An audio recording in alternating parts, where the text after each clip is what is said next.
All right, welcome back, everybody. Happy Skews Day to you. It is, as you're watching this, is January 28th, 2025. We're recording this yesterday in the past, Monday, January 27th at 2:30 p.m. on the left coast. Again, it's important we tell you that because if crazy shit happens between now and then, you'll know why we don't talk about it. But thank you guys for still tuning in. It is still Skews. I'm still Trey, and that's still Mark. How you hanging in there, Mark? 1 week in.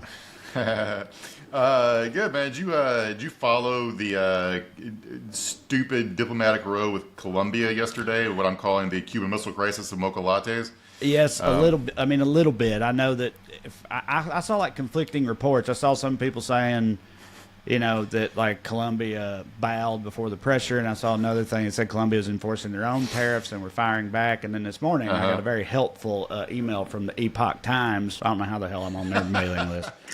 But I got one, and they definitively stated, obviously, that Trump had won and Colombia had kissed the ring, and it was fine. So it's not quite. I figured not, but I don't really know what the truth is. So please enlighten me. Yeah, Fox News is going on their whole "this is the art of the deal," what a skillful negotiator stuff, and the White House press corps is doing. The White House says that Colombia capitulated or whatever. Let's walk through the sequence of events here because. I think it's more important how it looks to Latin America and the rest of the world because they don't have to pretend that the White House isn't a silly place. So Trump was golfing and popped off a Truth Social yesterday announcing 25% tariffs on Colombia, where he spelled Colombia wrong. Mm-hmm. So then the government gets to work trying to figure out how to do what he just kind of told them to do through an unofficial order, okay? And it's about repatriation flights. Yes. Colombia, like a ton of countries, have been routinely accepting repatriation flights from ICE planes. And it's not like Joe Biden wasn't deporting people either. There's nothing like what Colombia's objection to was Trump administration started sending them on military flights in shackles. Okay, like the points of contention from Colombia were twofold. Trump was deporting non-Colombian nationals to Colombia, just shipping random people to Colombia. And he was deporting Colombians in handcuffs via military planes. Brazil has been complaining about, Brazilian nationals being shipped back there in shackles as well. And I don't understand the shackle. Like, are they afraid of a Con Air type situation? Mm-hmm. What's Portuguese for Cyrus the Virus, I guess, is what we need to figure out. Yeah. I feel like it's just like, I don't know, optics or whatever, or just general assholery and a combination thereof. It's how they... If it's in line with their general philosophy about this whole thing, that is how they would treat those people. So it's not surprising. For the photo op, or because Trump's been hanging out with Dana White too much and he thinks all Brazilians know jiu-jitsu. So tell me how politically stupid this is. Two of Colombia's big exports to the United States are coffee, and I think we get 75% of our roses from Colombia on Valentine's Day. I don't see people buying roses in the near future, two weeks from now or anything like that. So it should be fine. So coffee, here's some stats for you. Each day, U.S. citizens consume a total of 400 million cups of coffee. Individually, an American coffee drinker consumes about 3 cups of coffee per day, okay? Coffee is something of a medical necessity in this country because of how boring our fucking jobs are. Yes. So Trump was kind of trying to engineer a situation where a lady with a "don't speak to me till I have my coffee" mug does an office shooting. Mm-hmm. I'm sure Mark, Black Rifle Coffee is standing back and standing by, ready to shoulder the burden of this. I'm sure they'll step it up and fill the void. But this is a good example of like type of relatively seemingly minor thing that will probably have massive, cultural fallout if it actually happens. Because there's a whole. There's been so many commercials and ad campaigns and stuff built around the idea that people cannot function without first having their coffee in the morning. I can't, but yeah. Yeah, me neither. But I'm just saying, it's like, people are gonna get pissed. People get pissed when they can't have their coffee. So you make it much harder to have coffee. You thought eggs was bad. Come after the coffee, people are gonna flip. Well, you say if it happens, as of right now, it's not going to happen. It could change. It could change when the wind blows. When the wind shifts direction, that's how Trump goes. But I'll also talk about how stupid this is. If only there was another multi-billion-dollar business already established that revolved around smuggling Colombian contraband into the United States. I think we almost just got the cartels another billion-dollar business avenue. Right. So a key player here is President of Colombia, Gustavo Petro, who's a former teen guerrilla fighter for a leftist group called M19, who was imprisoned and tortured. And he ran for president on a platform of transitioning Colombia away from being a foreign exploited petro state, so he already doesn't hit for American corporations. But he put up a statement, a real banger of a fuck you, basically a diss track, where he said, my favorite line of it was, "I will not shake hands with white slavers." So hell yeah. And if you wonder what the real resolution of this was, Trump did not get his way. The government of Colombia has only agreed to accept Colombian citizens, and they will be flown back using the Colombian presidential airplane as Petro demanded. His one concession was if his plane is full, he will accept Colombian citizens on other flights. So Trump either mostly backed down or got bored. All that happened is that undocumented Colombians get a more comfortable ride home, and Latin countries probably get more organized about sticking together and turning more to the EU and China economically and diplomatically. So does that mean that anytime we've got a plane load of Colombians we're wanting to deport, they're going to send their equivalent of Air Force One up here to pick them up and then bring them back? Yep. Damn, I didn't realize it was like that. That's yeah. What's it like to have a president who cares about their citizens, man? It must be dope. Yeah, it's weird. It's very foreign to me. Hard for me to even believe, but that's cool.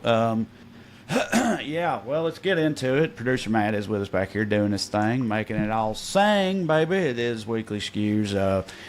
Before we continue, of course, I got some items of business. First, if you want to see me do stand-up comedy live and in person, go to TreyCrowder.com and check out my upcoming tour dates. Thanks to everybody who came out in Santa Barbara. Beautiful, of course. Theater, town, and everything. It was a lot of fun. Coming up soon, we got Salt Lake City, Kentucky, and then the Carolinas. All right, that's what I got in February, but there's a ton of stuff after that, too, in 2025. Go to TreyCrowder.com and check it out. Also, if you enjoy this program and would like to show your support and get some more Skews in your life in the process, you can sign up on Patreon. $5 a month gets you full access to 2 bonus episodes per month. It's just this show, but more of it with an added interactive element because we do Q&As every so often. So if you like this show, it's just more of that, more of this show, plus you support us in the process. $5 a month, weeklyskews.com/more, or just go to Patreon and search for my name. Either way works. As for this here show, we're going to be talking about the first week of Trump's big second go-round and all the corruption therein. Shocking, I know, but it's been dumb and upsetting so far. Before we get to all those specifics, we begin, of course, with the Daily Dumbass. Matt, graphic, please.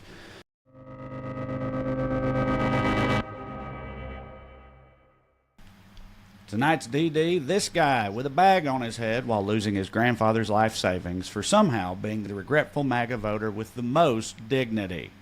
Here's this.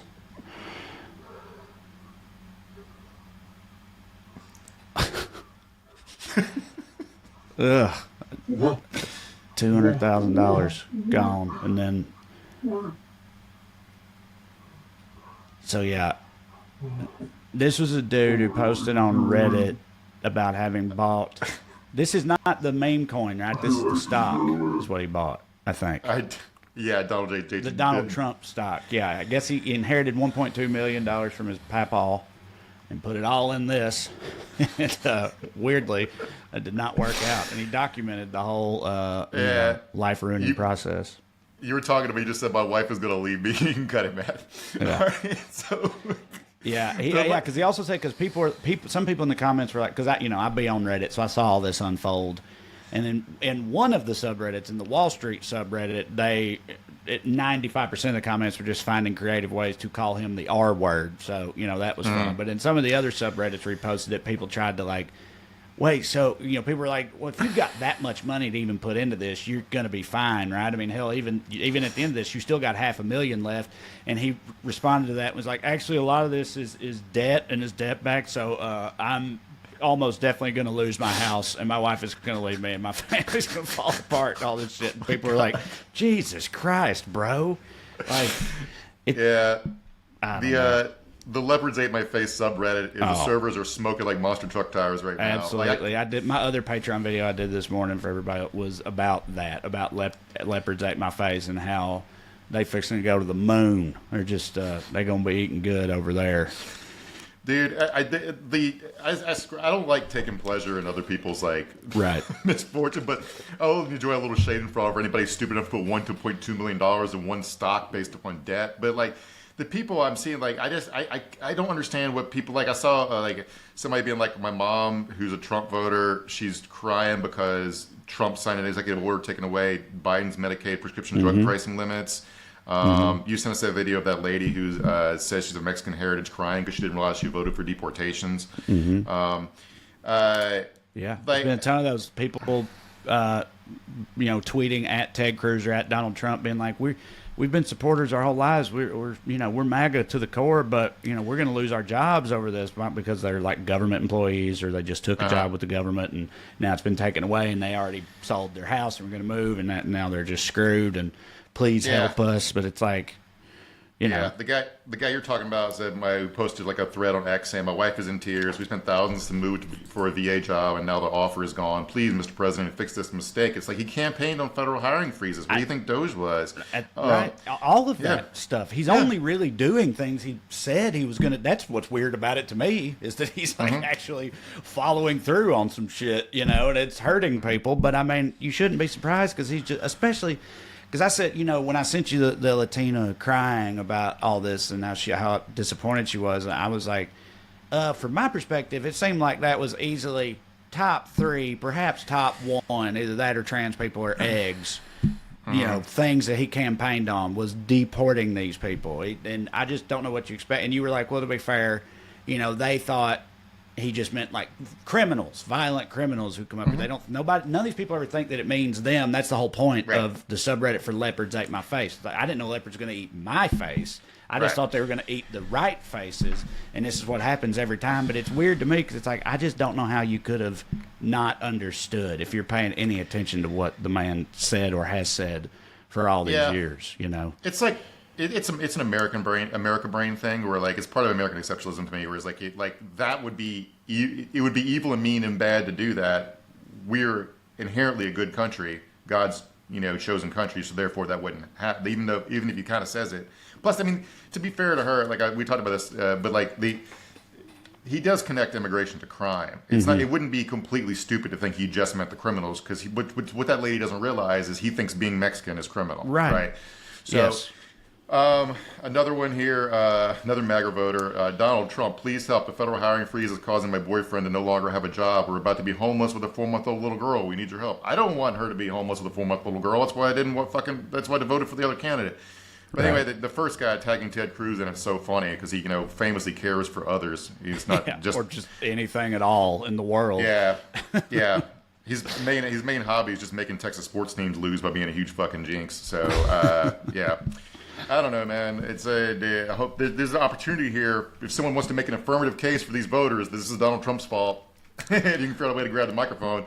We'll be talking about opposition party stuff later if we get to it. But I want to make some of those leadership. Like I understand that he just got in office and egg prices. It's not anything that he's like doing or not doing yet. But like I don't care. I want to play by their rules. I want to make some of those little stickers, those I did that stickers of Trump and just go to all these grocery stores. I mean, I'm not going to because it would be doing a thing. And also in California, it's like preaching to the choir probably where I'm at. But like anybody watching Alabama or Tennessee, you guys should do that. It'd be funny, I think. but people need to fucking go after him for all this stuff the way that they always did. It's like, what the fuck? Eggs are this expensive? Well, that's pretty much all the Democrats are talking about is egg prices when they do actually talk about stuff. I mean, like, that's not totally true. They would do. Talking about the Democrats as a party is very weird right now because none of them are on the same page. But Chuck Schumer's all over the egg prices, so there we go. Well, that's something. Okay, we got an honorable mention for you. Climate scientists who didn't think of this brilliant idea, wet deserts. This is Trump after touring the Palisades fire. And they want to do that every once in a while, and you just think it's ridiculous when you have like just about as much water as anybody in the country, and we shouldn't be in a position where you have tumbleweed that's dry as a bone. That even tumbleweed can be nice and green and rich and loaded up with water, and it's not going to burn. You don't even have to remove it. It's not going to burn. How would a wet weed tumble? It wouldn't blow in the fucking wind. No. It's in the name. Okay, I'm not going to survive these next 4 years. Weed or something. I don't know what a wet weed would do. A ploppy weed. Just plops. Yeah. All right. But what is he proposing? Like just water the desert? Like Put sprinklers in the desert and just... California has a secret water supply they're turning off or not using. No one can figure out what the fuck he's talking about. One thing California politicians are deeply concerned with is real estate prices. They would not turn off the water spigot. We don't have to. Let's not dive into it. It's stupid. Fair enough. Well, what are we going to dive into, Mark? Exactly 1 week of being ruled by late stage Habsburg is apparently what we're doing. The real story of this first week is just straightforward corruption. Billionaires seated on the inaugural stage getting better seat than Congress people, a crypto pump and dump scheme, the illegal firing of inspectors generals, pretty much all 17 of the 18 in the federal government. Congressional I saw Dems people talk that the inspectors general thing. I saw people making an uproar because they're like, "This is illegal." There's a law that says you can't do that. He's broken the law. Why is it no one's going to do anything about this? It's well, no. Of course they're not. That's what he does. Inspectors general, their job is to investigate the agencies they work for fraud and abuse and corruption, right? And you're supposed to, the law... They're because of Nixon, right? Because of the Nixon administration, a response to that was the position of inspector general. It's like a check on executive power, I think. Yeah. Yeah, it's like the rat squad for the Department of Agriculture. Right? So... the law says you're supposed to give Congress 30 days notice before firing Inspector General, and that law was written by Lindsey Graham, I think, and he's there on TV being that's fine. Corruption's a straightforward issue that congressional Democrats could make a big deal about if the entirety of the New York and New Jersey delegations weren't explicitly in it to do insider trading, but whatever. They're still incompetent as fuck. They apparently use Chat GPT to write a bunch of executive orders, so they're not going to hold up in court because they don't make any sort of internal sense. Even conservative lawyers have a pride in they have professional pride. They can't rubber stamp a Chat GPT president. Right. So aren't a lot of executive orders they're more limited than they seem at first because of just the nature of what they even are or can do. I don't know.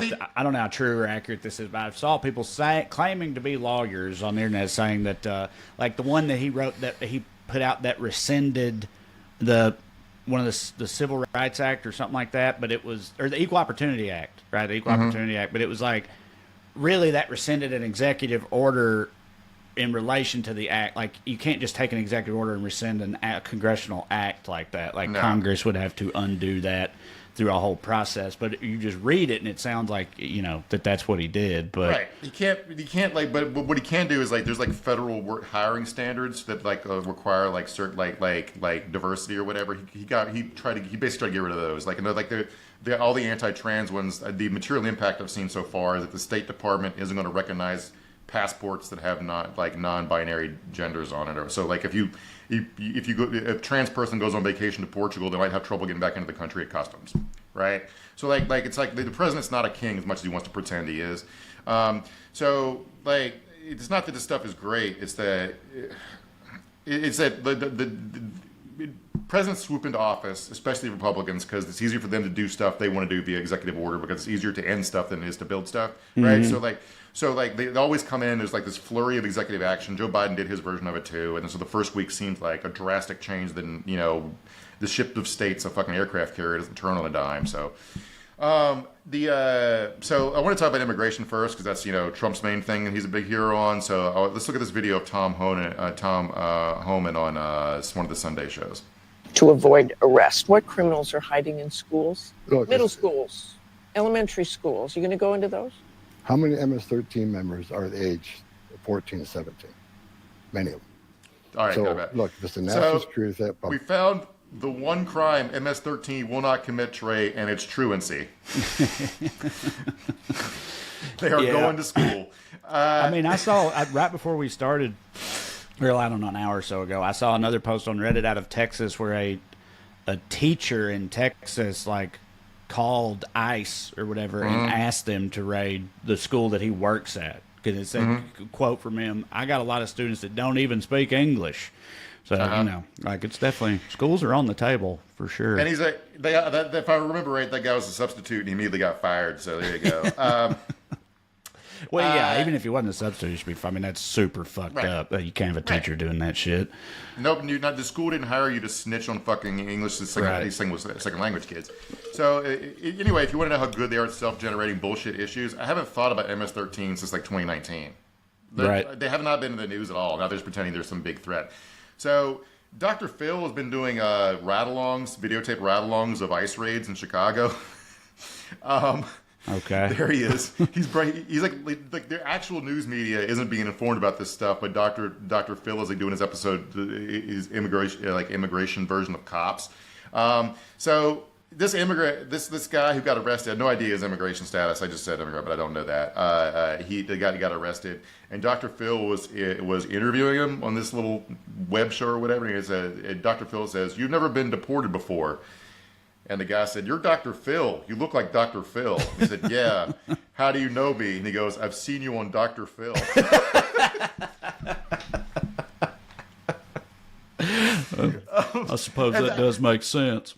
You can't get any more American than recognizing a dipshit influencer from his daytime talk show. So let this guy, I don't know idea what the details of this guy's case or whatever. But so Dr. Phil tried to get the man to talk to him. He said, "I'm not going to stand here. I want to talk to my lawyer." So I'm not sure if what you say to Dr. Phil can and will be held against you in a court of law. We're kind of through the looking glass here. But like, do not talk to Dr. Phil. Ask for a lawyer. Okay. So talking about the shackles on airplanes for the photo ops, there's been a bunch of high profile raids. Like they ICE raided, like went to a church in Atlanta to pick up a guy who was wearing a tracking bracelet. So they could have just gotten him anywhere, and he didn't put up any sort of resistance. The ICE agents did not go into the church, so good for them. They waited for the guy to come out, and they did whatever they're going to do. They've been raids at schools and hospitals in Chicago. There's like viral TikToks of people hiding under the floor during workplace raids at construction sites.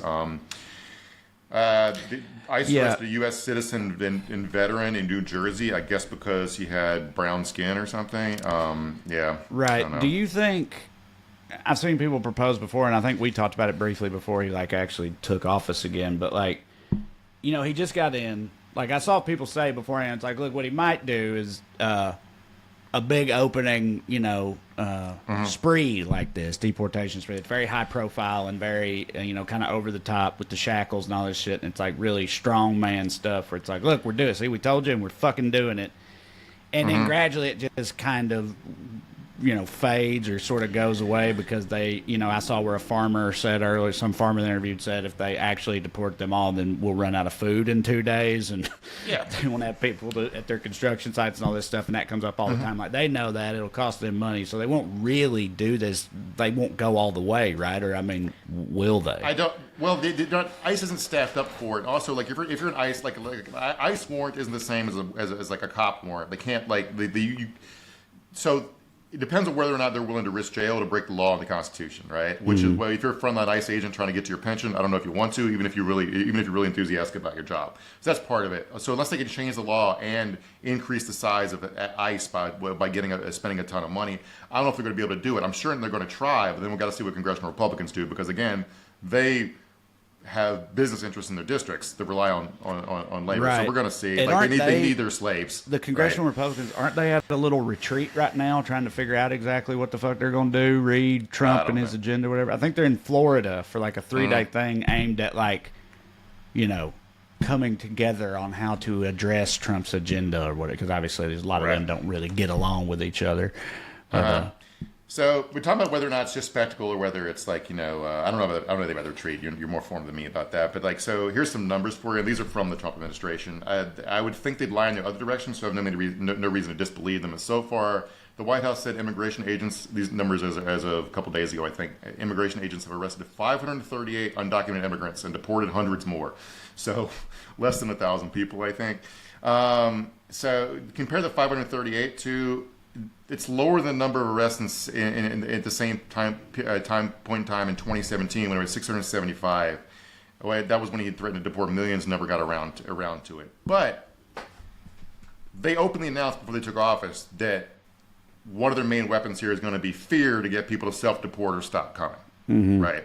So the fear appears to be real. Like we talked about earlier, the leopards eating face lady who was crying. But one thing she was crying about is her coworkers had stopped coming to work because they're afraid of workplace raids, right? Right. So the food industry in California, let me quote here, fears of increased ICE raids have already negatively affected the nation's agriculture sector, causing alarm that food prices could skyrocket in the near future.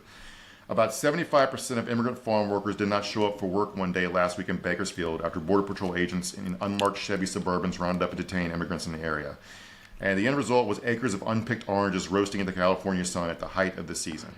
I just don't understand what these like zealous people, either with the Border Patrol or ICE, or just all the people that support them. It's like in a scenario like that one in particular, like what do they think is gonna happen? How's it gonna work out? It's like we'll just get all these criminals out of here and then get some good hardworking Americans to pick these oranges, and then that'll be fine. Like we'll just hire Americans. Yeah. And that's how we'll fix this. Like they genuinely believe that's how it's gonna work.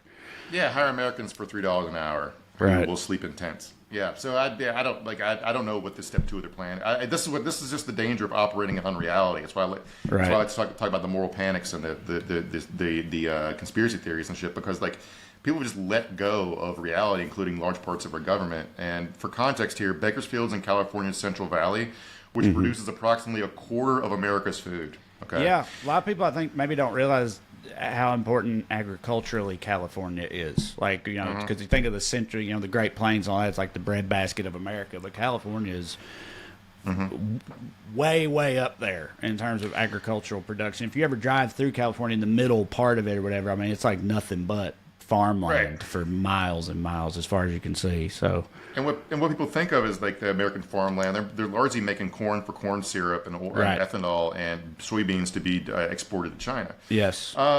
So, talking about egg prices, let's talk about science for a second, because one of the big things they've done is like strip away all America's forward progress in health sciences. Okay, like National Institutes of Health is a $48 billion federal agency, and they just hit them with a wide range of restrictions, including the abrupt cancellation of meetings such as grant review panels. They ordered a communications pause, a freeze on hiring, and an indefinite ban on travel. So we're basically, even short delays in this stuff will put America way behind other countries in scientific research. So basically what we're heading towards is like Chinese people will live to be 140 while we die of rickets. Okay. I mean, why is this literally just like punitive because of COVID, Fauci and COVID and all that? It's like they're just like, it's just vengeance. Just fuck you, NIH, because of the COVID thing. Like, what? I don't. I can't think of any sort of like, other than just the government sucks and science is woke. I don't. Right. Yeah. You could like frame it as like a revenge on the American people for not electing him in 2020. But like I don't know. But I guess like a bunch of scientists who otherwise dedicated their life to stuff like curing cancer are now unemployed. So I guess instead they can pivot to being part of the problem and try to invent new kinds of pesticides. But because the price of eggs was a big thing, or like egg prices are still spiking, mostly because of H5N1 bird flu. And solving that problem, quoting from scientists, requires urgent, important communications from the CDC and FDA, and rapid development of research by the National Institutes of Health. The first part is currently paused by executive order, and now the grant reviews for new research are canceled. So if we're trying to actively cause a bird flu pandemic and make sure real eggs are more expensive than Fabergé eggs, these are exactly the policy steps you would take. Yeah,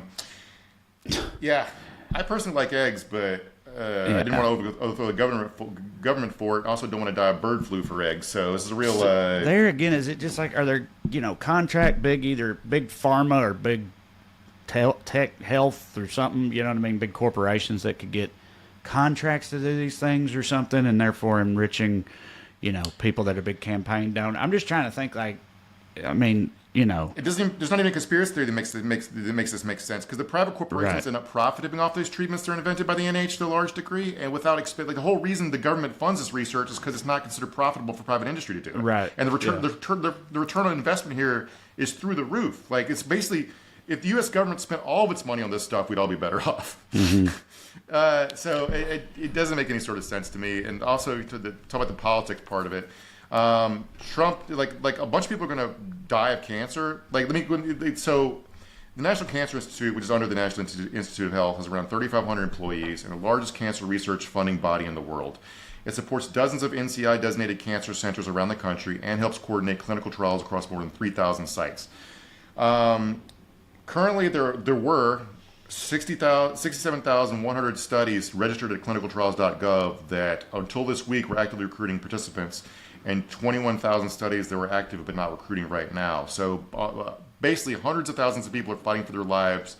We're going to have a last-ditch shot at like therapy, at unproven therapies, and the government just took it away at the behest of Donald Trump.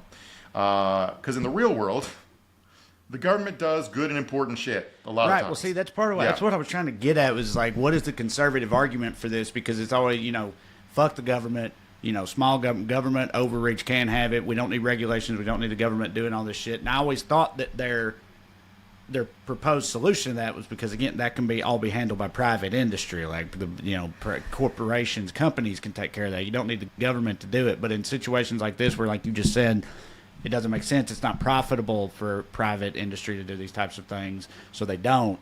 Mm-hmm. Like, then what? Then we just let cancer, kill people and continue to not be solved and all that? Like, just to what end? Just because, like you said, government bad and science is woke? Like, I mean, I guess, yeah. I guess yes is the answer to that question, but that's it's wild. Yeah. Yeah, I mean, I don't know how the answer to this stuff, because like there's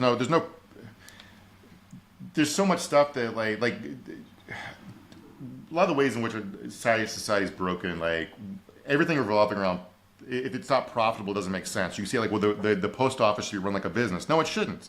Right.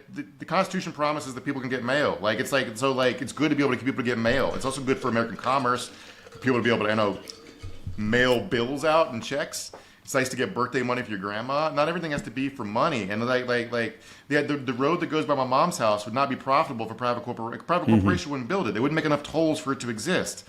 Right. But people pay taxes and live in a country where they should be able to go visit their family. It's like I can't really.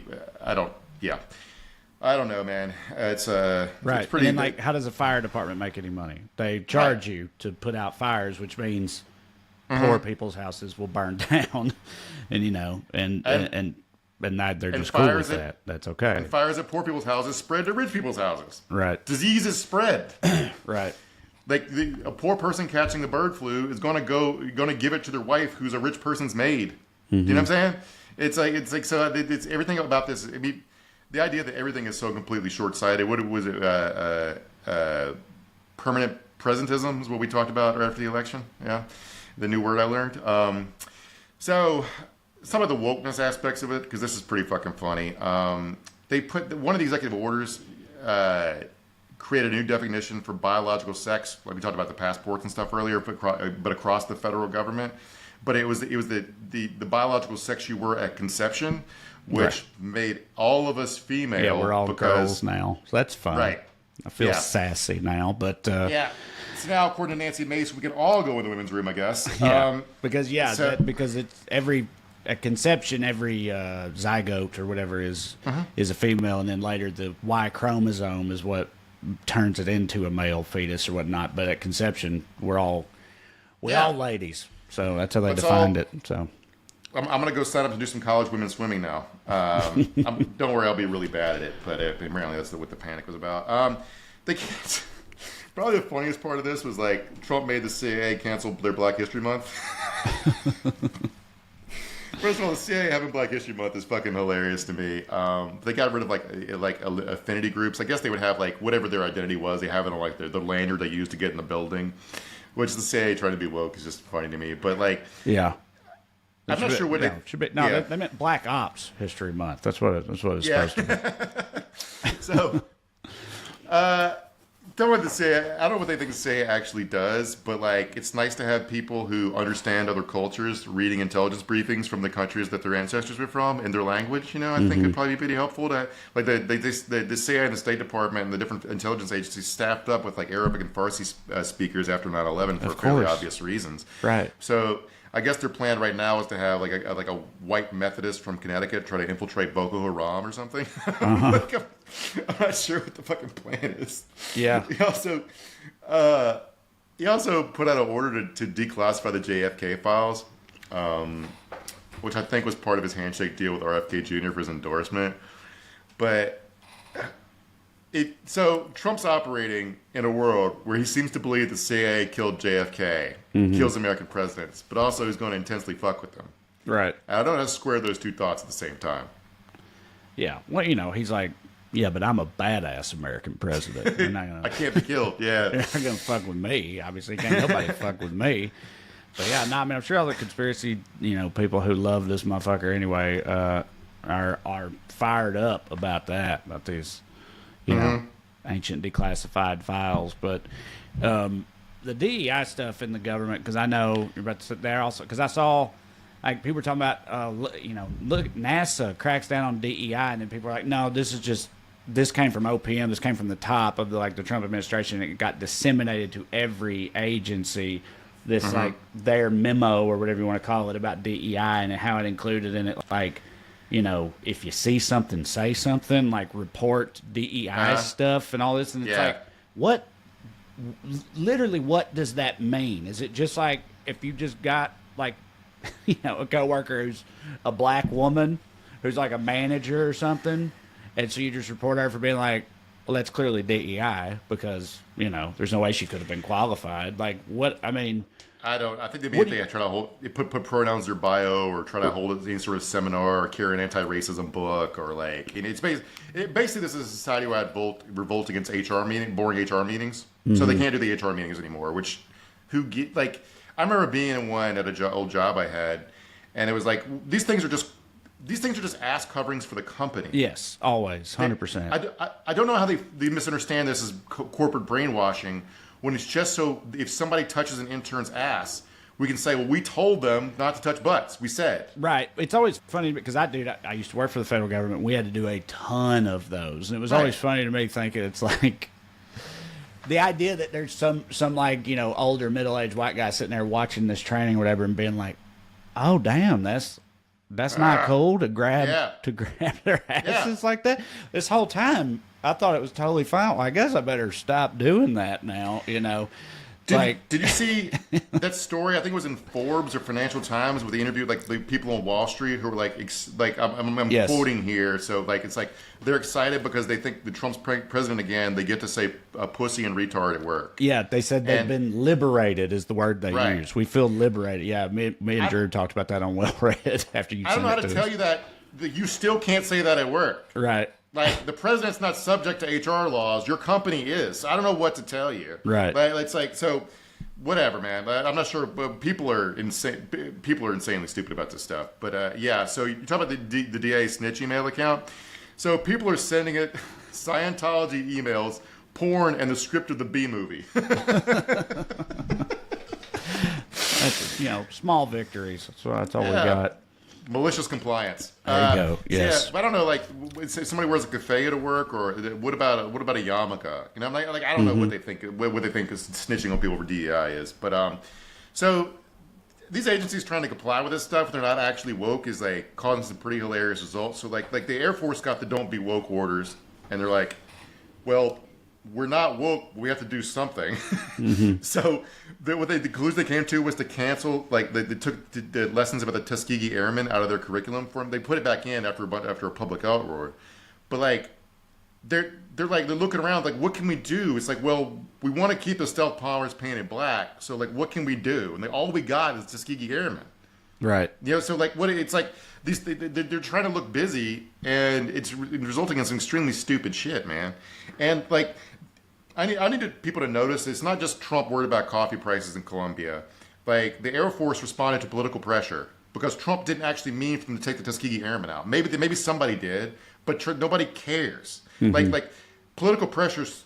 There is still politics in this country. Okay, like the idea that like American democracy did not fully end on November 5th or whatever, and people need to like get organized. and pay attention, because I gather that I know people have tuned out for a little while, and I get it, but like it feels like the Democratic Party's also clocked out a little bit, and I don't think that's really a great idea right now. Yeah, I mean, anybody that's still listening to us right now, I guess, is not clocked out, or at least they're still with us in particular, which I do appreciate. But I've been kind of a little bit surprised by the number of people that I've met at my shows and meet and greets and stuff, who are like you know, say, like they're still there at the show and they like me and everything, but who are talking about how they're, you know, they've just had to check out for a while. Like they just ain't been watching nothing Q up. And I get a lot of messages and comments. I say I'm surprised. I totally get that impulse. What I mean is like, I thought that, like my fans specifically, I thought would be some of the people who would be unable to do that, even if they felt like they would feel compelled to keep up with it all. But I've gotten a lot of, you know, like I said, messages from people saying otherwise. And I mean, you know, I hear you. Right. So talking about like a lot of this stuff is extreme. Besides being bad government, like governmentally stupid and societally stupid, a lot of it's also extremely politically stupid. For example, the January 6th pardons are insane politically. And that's why, like, even a bunch of congressional Republicans are worried about it because it's a really bad idea. Half these guys profile as potential family annihilators, right? And he let them back on the street, and pardon means they can get guns now. Okay, so like some of their families already have restraining orders. They're going to commit crimes. In fact, they already have. A January 6er from Houston is already wanted for online solicitation of a minor. Okay, like as a person who cares about criminal justice stuff, I hate it when like somebody gets like bail without putting up a ton of cash for like a minor offense and then goes out and commits another crime. Be like, oh, they should have kept him in jail for jaywalking because he's robbed somebody at knife point. I'm like, well, you didn't know he was going to rob somebody at knife point, and cash bail is unfair. It's unfair, probably unconstitutional. Okay, so I hate that politics in this country works this way. But he did free a bunch of people who were convicted of violent crimes. And they're going to do other violent crimes, and like they need to get used to. Like I saw friend of the show, Eric Swalwell, being like, talking about this stuff, says, Donald Trump does not back the blue, he backs the coup. And I'm like, I know that rhymes, but like, no, we had a big vote about whether or not the coup mattered, and it didn't. But people don't want these people free to be out there soliciting their children online for sex. For sure. It also, you know, kind of sends the message that, you know, if you go to bat or war for him or whatever, you know, violently, you'll be okay. You know, as long as he's in charge, like if he's there, it's like, yeah, if you do my dirty work and whatnot, I'll take care of you. It kind of sends that message too. So it's fucked up in a lot of ways, but it's, you know, again, not surprising. Those are. But he can't protect them from everything. For example, a January 6er in Indiana got shot and killed by a cop on Sunday during a traffic stop. So like these stories are out there, and if Democrats wanted to hold a big press conference, they can't complain about immigration really, unfortunately, because a bunch of them. I told you, I think it ended up being 12 senators, and I'm not sure how many people in the House voted for the Lake and Riley Act. Like I was like Raphael Warnock voted for it, and like I was thinking about that when ICE busted that guy out of church on Sunday. I'm like it's his state, Atlanta. ICE is going to churches, and Raphael Warnock can't even complain about it because he voted for a bill to make situations like that more common and worse. So like I just like political malpractice among like not really being a good idea. So the QAnon shaman tweeted, X'd, whatever you want to call it, after he got pardoned. He's already been free, I think, because he ran for Congress in Arizona. But he was like, after he got pardoned, he was like, I'm going to buy so many fucking guns. Yeah. So when he does whatever he is going to do, it'd be nice to have to already make noise about the dangers of this ahead of time, so you can make some political hay out of it when it happens, because it's already happening and no one's talking about it. Yeah. Well, with any luck, whatever he ends up doing, maybe he'll just like Barney Fifes himself, Plaxico Burress himself. You know what I mean? When he gets all those guns, just accidentally incapacitates himself while fucking around with it. That would Plaxico Burress, if you're not a football fan, was a receiver for the New York Giants who was carrying a loaded gun in his sweatpants at a strip club, and it went off and shot him in the leg. Great American hero. So this stuff being political malpractice is why even Republicans like Lindsey Graham are going on TV and saying it's a bad idea to pardon all the January 6 people. So that's a thing that definitely happened. Other political malpractice. Now, if I was an aspiring authoritarian, I, for one, would want the rank and file military to be deeply committed to me. Would you, Trey? Yeah. Okay. So part of their potential budget cuts, they're passing around a document around the DOD that, among other things, would get rid of a lot, like cut hiring of new troops, recruiting of new troops. They also cancel the commissary, which troops basically get a grocery store on base where they can. That's my understanding, is they can buy. There's subsidized grocery stores, so they can buy food at cost, veterans and troops. and their families.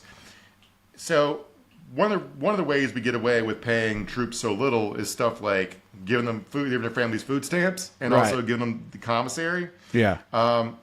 So I don't think it's a good idea to take this stuff away. I don't. I saw this just earlier today too, and I was kind of genuinely surprised by that. I mean, he has proven time and time again over the years, that he has nothing but utter contempt for the American military, and yet, to support the troops, people continue to jerk him off and everything. But I didn't think he would do this, like kind of actively go after, the troops in this way, like fuck them over, make their lives more difficult. I mean, he truly is just like emboldened to do literally whatever he wants. But this is a great example of the type of thing. It's like, I cannot imagine the outcry over this if a Democrat ever proposed it, right, from people. Like, it'd be nonstop headline news on the right. They'd be losing their minds. And, what are they going to say now that Trump is actually doing it? Probably not much, I would imagine. Right. But it's fucking wild. Maybe they'll notice if we get another bonus army, like a bunch of troops go and occupy D.C., like 50,000 troops did in 1932. Also, like, forget the campaigning of lower grocery type prices. It's a bad idea for they want to take away cheap groceries from struggling veterans who own guns. It seems like a bad idea. Mm-hmm. Let's talk about the Democrats for a few minutes. On here, let me quote here from a piece about like how they're kicking around ideas to figure out how to be an opposition party in this era, which is like Trump won with a bare plurality, and they're acting like he won with the FDR level mandate, and I don't really understand. But he's like, we're obviously in a bit of disarray, a Democratic senator told Semaphore. I don't think people are really completely sure about what lesson is to be learned in this election. Give us a little time, Senate Minority Whip Dick Durbin said. This is brand new. This is brand new, he said. The rest of us have been aware since the 1980s that they were running a 5-decade assault on the courts, local governments, school boards, and they would land them exactly where they are now. This is part of the plan going back at least 50 years. I mean, shit, the business plot was over 80 fucking years ago. Mm-hmm. They tried to overthrow FDR, and like, why are you not prepared for this? Think it's a matter of too many people in the Democratic Party also, getting fat over that time, and, too much money being made and all that stuff, so they can't be, they got to also be down with capitalism while still being like, well, we're for the people too. And then also that whole thing that they've had going for a long time where it's like, well, they won't do that. Like, it's not going to get that bad, or we can still work with these people reasonably and all that type of myth that should have been disabused a long time ago at this point, but they still can't get over. What the American people crave is performative bipartisanship, Trey. That's what they want. When people are starving and like in times of stress and war and famine, what they want to see is handshakes across the aisle. They do seem to realize, like it's not that, like I said earlier, talking about the Democrats as a party is always kind of a mistake, because it's like you're talking about a big tent of 1,000 different belief systems. They're basically just unified in one belief that religious conservatism is often bad. That's basically the overarching thing. Everything else is up for grabs, where they can be cosmopolitan, liberal, but pro-business, or hardcore, smash the fascists, defund the police. Right. So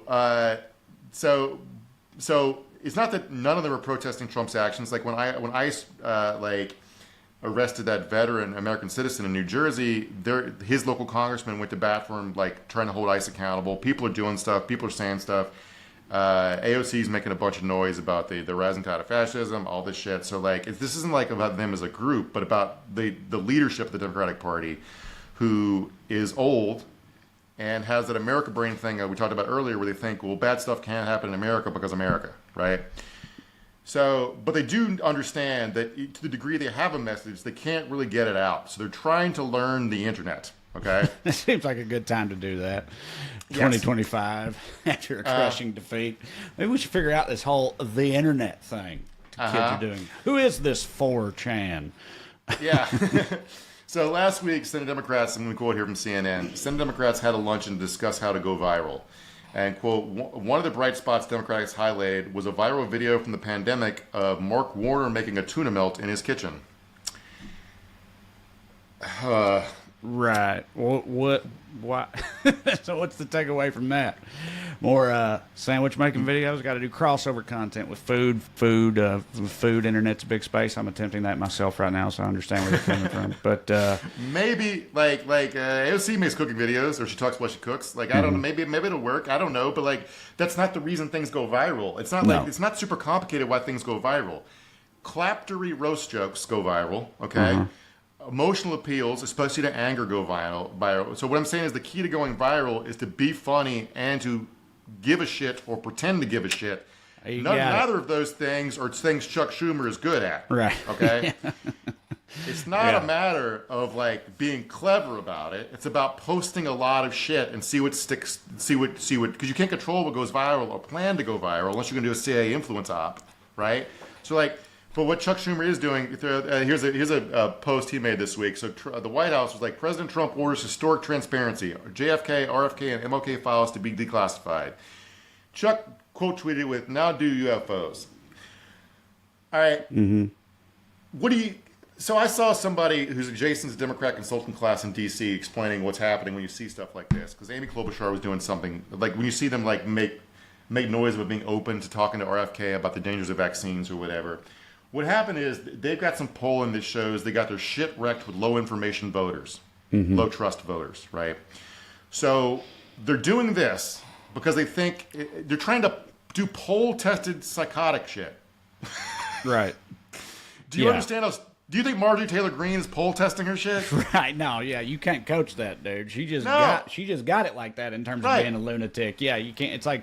Yeah, trying to pander to lunatics but in a way that's still kind of socially acceptable by non-lunatics or whatever. You got to find a way to corner this lunatic vote. It's not going to vote. It's not going to work. It's not going to work. It's never going to work. I'm thinking about all this, and I came across. I remembered this week. There's a document the CIA produced in 1944. It's called the CIA's Simple Sabotage Field Manual. A timeless guide to subverting any organization with, quote, purposeful stupidity. Okay, let me read through here the keys to sabotaging any organization. I want you to see if any of this sounds familiar to American politics, okay? Insist on doing everything through channels. An aspect of that is never permit shortcuts to be taken in order to expedite decisions. Make speeches. Talk as frequently as possible and at great length. Illustrate your points by long anecdotes and accounts of personal experiences. Also, when possible, refer all matters to committees for further study and consideration. Yeah, let's table that for now. Yeah, back to what you always want to do is make the committee as large as possible. I'm quoting the CIA. Never less than 5. Haggle over the precise wording of communications, minutes, and solutions. Refer back to matters decided upon at the last meeting and attempt to reopen the question of the advisability of that decision. Yep. One of the last steps is to advocate caution and to, quote, be reasonable and urge your fellow conferees to be reasonable and avoid haste which might result in embarrassments or difficulties later on. I'm having like Vietnam flashbacks right now to my old job, but also really to Hollywood too. Like the show business industry itself is also a whole lot of this applies there too. It's like most of my adult life has been spent dealing with this exact bullshit. It's also like a step-by-step guide to making the Democratic Congress. Right. And Joe Biden's last administration. Okay? They're so dysfunctional. They have arrived. I'm giving them credit here and saying it's accidental. They're accidentally a CIA sabotage op for their own party. Oh my God, bro.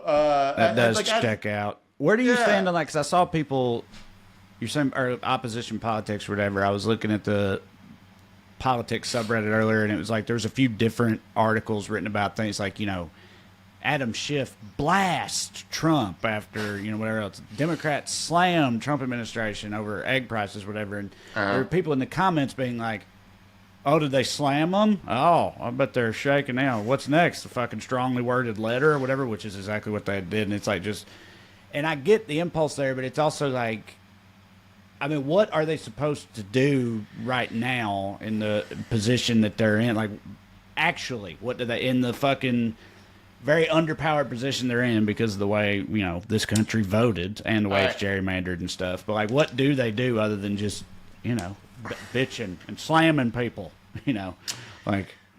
Okay, so not to go inside baseball about like how you can structure TV shows like John Oliver and show I work for Patriot Act or whatever. But what you need are characters and villains. All right, you're not just doing a fact-based like essay. You need people to make fun of or to hold up as bad guys to move the story along. Mm-hmm. Who are the Democrats' main villains right now? The Republicans like held impeachment hearings for Alexander Mayorkas, Joe Biden. They got George Soros. They got Anthony. They're talking about arresting Anthony Fauci and reinstating Mark Milley to court-martial him for treason. All this stuff. They have a rogues gallery of villains. Who are the congressional Democrats' villains? Because Elon Musk is a fucking layup of an evil psychopath. Yeah. Who they could paint as the George Soros of the right very more fairly and easily. And right. Do you see what I'm saying? I do. But I mean, I get, to me, Elon and Trump are probably two main villains right now on the left. But I mean, you mean from the actual Congress though, like Democrats in Congress, and so like I'm seeing half open the Senate investigations into him and shit, like have the equivalent of what they used to do for Hunter Biden and that type of thing, but for some of these guys, like for Elon, have a unified press conference where you stand together with, or do what we do on the show and have a video clips of show this is what this fucking dickhead Elon did this week to make your life worse. Mm-hmm. Here's what he's up to. They're trying to crash the economy and make crypto more valuable. Elon's in the pocket of the Chinese Communist Party because he wants to sell Teslas over there while they're stealing our IP and our technology. Like it's like half this stuff is like. It's not unfair to me. It's a little bit of fear mongering. I probably not go that far about I wouldn't say Chinese Communist Party, for example. I would talk about like trying to like tank the U.S. economy so its Chinese investments are more powerful. But instead they're talking about how like why I agree with the mission of Doge and we got to learn to work with Elon. We got to work with the Trump administration when they have good ideas. It's like no, it's not like that's not going to work, bro. It's not going to work. But they don't want to paint bad guys. Because they don't want to act like you have to choose between supporting either Elon or his employees.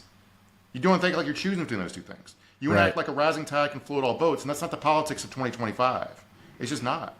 You got to have an enemy, and they don't want to have enemies. They don't want to fight. It's like they act like fighting people is beneath their social station because they all had a debate club together at Harvard. Right. And it's just not how things work anymore. And like I'm waiting. Like, a few of them seem to see it. AOC definitely sees it. Bernie definitely sees it.